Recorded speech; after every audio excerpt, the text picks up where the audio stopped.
Rodians are one of the most recognizable species in the Star Wars universe, a reptilian humanoid race with a proclivity for bounty hunting. Fans tend to stereotype them as a species of hunters, and unlike with most stereotypes, this one is accurate. Indeed, to describe the Rodians as hunters is underselling them a bit. Hunting and killing was all the majority of the Rodian population did, either in the galaxy at large or in the endless clan wars of their homeworld. For Rodians, life was a violent and unpredictable affair, and in this video, we'll find out why. Through today's sponsor, YouGov, I found a pretty easy and fun way to earn cash. It's hard not to be political in 2022, and YouGov lets you earn cash and e-vouchers for sharing your opinion. YouGov is a global research company that wants to know what you think about a whole bunch of topics. It's not just about politics and social issues, but also your favorite brands, sports, or celebrities. Playing around with YouGov myself, it's honestly a really fun way to earn some extra cash that I can use for my next meal and for my Disney Plus subscription. Instead of scrolling Instagram for 2 to 3 hours a day, I can earn money on interesting surveys such as, would you be more or less likely to vote for someone who said they were deeply interested in astrology? Or how often, if ever, do you use your phone while going to the bathroom? So if you're looking for a relaxing way to make some money on the side, smash that link in the description below. Once again, a big thanks to YouGov for sponsoring today's video. The Rodians came from, well, Rodia, a swamp world in the Savarine sector of the Outer Rim. Rodia was almost uniformly hot and humid, with nearly all of its terrain dominated by shallow seas, sprawling wetlands, and dense jungles. The planet teemed with life, sentient and otherwise. The ancient Rodians shared their homeworld with many fearsome predators, among them the monstrous reptilian guests, spiny svapper eels, arachnoid nuangals, the armored karstag, and the huge bioluminescent quasal maw. This unforgiving environment led the Rodians to evolve several distinctive attributes. They had multifaceted eyes that allowed them to see in the dark and in infrared, uncannily precise olfactory senses, and a pair of antennae that enabled them to feel subtle vibrations. All of these helped Rodians sense predators and track prey, giving them a distinct combat advantage over most other sentients. Their fingers were tipped with suckers meant to help them climb the trees of Rodia's forests, while their scaly skin was usually mottled green, which served as camouflage. With that said, a number of Rodians had rare mutations that manifested in a variety of skin pigmentations. Those Rodians with non-green skin were often given monikers based on their abnormalities, such as the cases of Navik the Red and Evo the Blue. Most Rodians featured a row of spines along their heads, while some had hair as well. The evolutionary purpose of these features is unknown, but they could be related to mating rituals. One of the most distinctive and unfortunate of the Rodians' traits was their pheromones.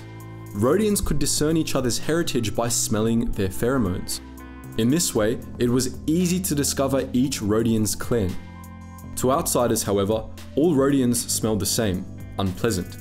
Humans in particular tended to find Rodian pheromones vile, likening the smell to that of animal turd. Rodians' pheromones were likely strong so that they could be smelt through the background reek of Rodia's swamps. Many non-Rodians regarded Rodians as unclean or disgusting due to their pheromones, and Rodians were known to take offense to this. Not all beings hated Rodian pheromones, however. Wooher, the bartender of Chalman's Cantina in Mos Eisley, once grounded up the body of the deceased bounty hunter Greedo to extract his pheromones, which were used to make a kind of liquor that was a Hutt delicacy. During the early days of their civilizations, these adaptations helped the Rodians survive, enabling them to easily detect and escape the massive predators of their homeworld. Some of Rodia's most fearsome beasts were capable of devouring entire villages at once, making survival in the swamps a challenge. This hostile environment, however, drove the Rodians to form complex societies, starting with small villages and blossoming into larger clans. Before long, they went from hiding from their predators to hunting them, using their keen senses, ambush tactics, and courage and ferocity to bring down guests and the other great beasts of Rodia. Like the Nikto of Kintan, the Rodians long ago hunted many of their most feared predators to extinction, allowing them to clear the swamps and build their first cities. However, long millennia of hunting left the Rodians with a bloodlust deeply ingrained in their collective psyche. They were all obsessed with death and violence. their culture based on various fatalistic teachings that all boiled down to kill or be killed. As a result, when their predators were all extinct, or nearly extinct, the Rodians' desire to hunt didn't abate. They still had to hunt to survive, as Rodia was unfit for agriculture, but most Rodians began to want more of a challenge than the beasts they preyed on for food. Inevitably, they turned to hunting each other. By that point, the Rodians had already divided into clans, and millennia before the Republic discovered Rodia, these clans went to war. It began with minor rivalries and competition over resources, but before long, the clan wars blossomed into an endless, full-scale string of conflicts that consumed the entire planet. This endless war spurred plenty of technological progress on Rodia. In fact, most of the planet's cities began as clan strongholds, built under huge domes to protect them from the elements and armies of rival clans. With that said, the clan wars were horrifically violent, and many Rodian clans ended up enslaved or exterminated. The clan wars continued even into the era of the Empire, leaving Rodia in a constant state of turmoil. The wars could stop and start at any time, all depending on the unstable tempers of Rodian clan leaders. A sort of central government eventually emerged on the planet, however. After centuries of clan wars, the leader of the Soame clan proclaimed himself the Inta Sirina, or Grand Protector of Rodia, establishing himself as the ruler of the entire planet. A number of clans accepted his authority, while many others rejected it. But despite this, the title of Grand Protector endured, passed down in an unbroken line from generation to generation.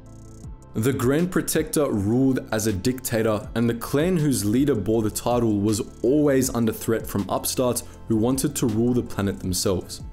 The Soame clan was completely wiped out by their rivals in a bid to usurp the title of Grand Protector, a story that repeated itself time and time again throughout Rodian history.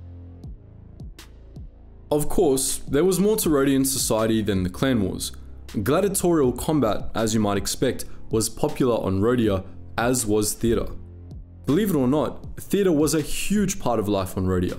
Grand Protector Harido Kavala conceived this tradition as a kind of choreographed fighting, a way for Rodians to burn off their aggression without killing each other. Over the millennia, however, Rodian theatre evolved into a much more profound and meaningful tradition with an important place in clan society.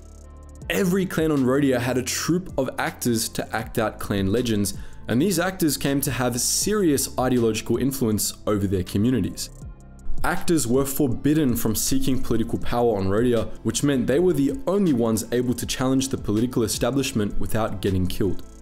Rodian theatre was full of subtlety, introspection, and sharp criticism of Rodian life. And in the time of the Republic, it was a widely honoured tradition, if one infamous for its violent themes and imagery. Sometime around 15,000 years before the Battle of Yavin, the Galactic Republic discovered Rodia. When the first Republic scouts landed on the planet, the Rodians hunted them, seeing the alien trespassers as new and exciting prey.